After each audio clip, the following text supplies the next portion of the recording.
श्री कृष्ण जन्म भाद्रपद कृष्ण पक्ष की अष्टमी को रात के 12 बजे मथुरा के राजा कंस की जेल में वासुदेव जी की पत्नी देवी देवकी के गर्भ से भगवान श्री कृष्ण का जन्म हुआ था। इस तिथि को रोहिणी नक्षत्र का विशेष महत्व है।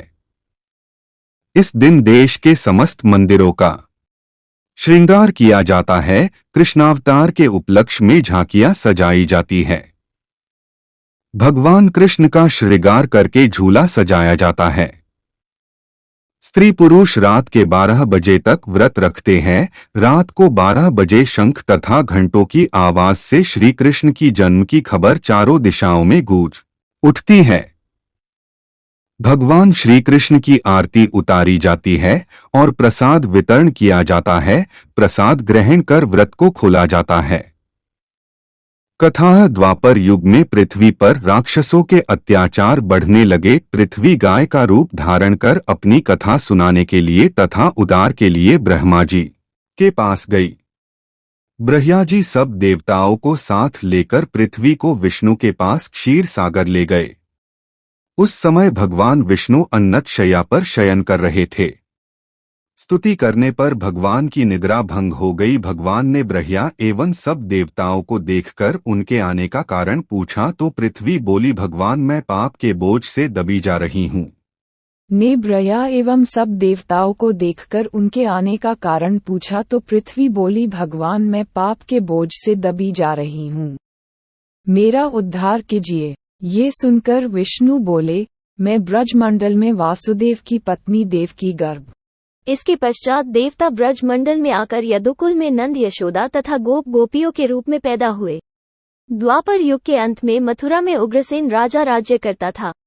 उग्रसेन के पुत्र का नाम कंस था। कंस ने उग्रसेन को बलपूर्वक सिंहासन से उतारकर जेल में डाल दिया और स्वयं राजा बन गया। कंस की बहन देवकी का विवाह यादव कुल में वासुदेव के साथ निश्चित हो गया। जब कंस देवकी को विदा करने के लिए रथ के साथ जा रहा था तो आकाशवाणी हुई कि हे कंस, जिस देवकी को तू बड़े प्रेम से विदा करने कर रहा है उसका 8वां पुत्र तेरा संहार करेगा। आकाशवाणी की बात सुनकर कंस क्रोध से भरकर देवकी को मारने को तैयार हो गया।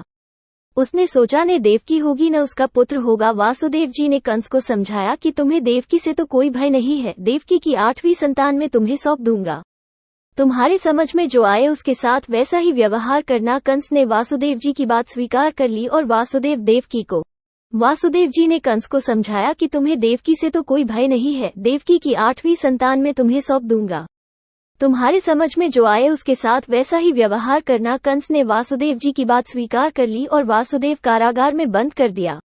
तत्काल और कंस से बोले कि यह कैसे पता चला कि 8वां गर्भ कौन सा होगा, गिनती प्रथम से या अंतिम गर्भ से शुरू होगा। कंस ने नारद जी के परामर्श पर देवकी के गर्भ से उत्पन्न होने वाले समस्त बालकों को मारने का निश्चय कर लिया।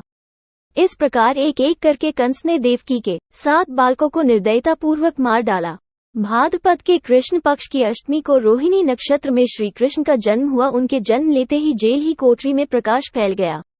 वासुदेव देवकी के सामने शंख, चक्र, गदा एवं पद्मधारी चतुर्भुज भगवान ने अपना रूप प्रकट कर कहा, अब मैं बालक का रूप धारण करता हूँ, तो मुझे तत्काल गोकुल में नंद के यहाँ पहुँचा दो और उनकी अभी अभी जन्मी कन्या को लाकर कंस को सौंप दो।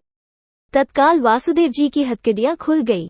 दरवाजे अपने आप खुल गए। पहरेदार सो गए। वासुदेव कृष्ण को सूप में रखकर गोकुल को चल दिए। रास्ते में यमुना श्री कृष्ण के चरणों को स्पर्श करने के लिए बढ़ने लगी। भगवान ने अपने पैर लटका दिए। चरण छूने के बाद यमुना घट गई। वासुदेव यमुना पार कर गोकुल में नंद के यहाँ गए। बालक कृष्ण को यशोदा जी की बगल में सुलाकर कन्या को लेकर वापस कंस के कारागार में आ गए।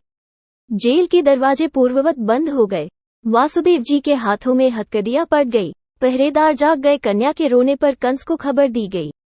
कंस ने कारागार में जाकर कन्या को लेकर पत्थर पर पटक कर मारना चाहा, परंतु वो कंस के हाथों से छूटकर आकाश में उड़ गई और देवी का रूप धारण कर बोली, हे कंस, मुझे मारने से क्या लाभ? तेरा शत्रु तो गोकुल में पहुंच चुका है। ये दृश्य देखकर कंस हतप्रभ और व्याकुल हो गया। कंस ने श्री कृष्ण को मारने के लिए अनेक दैत्य भेजे। श्री कृष्ण ने अपनी अलौकिक माया से सारे दैत्यों को मार डाला। बड़े होने पर कंस को मारकर उग्रसेन को राजगद्दी पर बैठाया। श्री कृष्ण की पुण्य तिथि को तभी से सारे देश में बड़े हर्षोल्लास से मनाया जाता है।